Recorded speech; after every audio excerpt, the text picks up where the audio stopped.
Sem Eva Erpič, strokovnjakinja za odnose in intimo in za Ona odgovarjam na vaše vprašanja.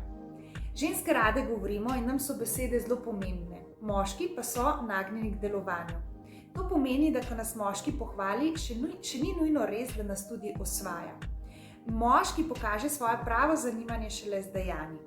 Z lepimi besedami in pohvalami pa si pušča več odprtih možnosti.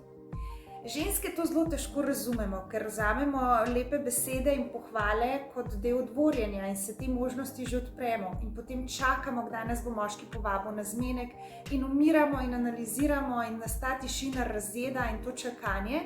In v najslabšem primeru začnemo še mi pisati, spraševati ali pa še celo mi organizirati zmenek, kar moškega ponavadi dodatno še odbije. Tako je, če vam lahko prihranim kakšno slabo izkušnjo, potem upoštevajte moj nasvet in ne jemljite moškega resno, dokler se ne izkaže z dejanji.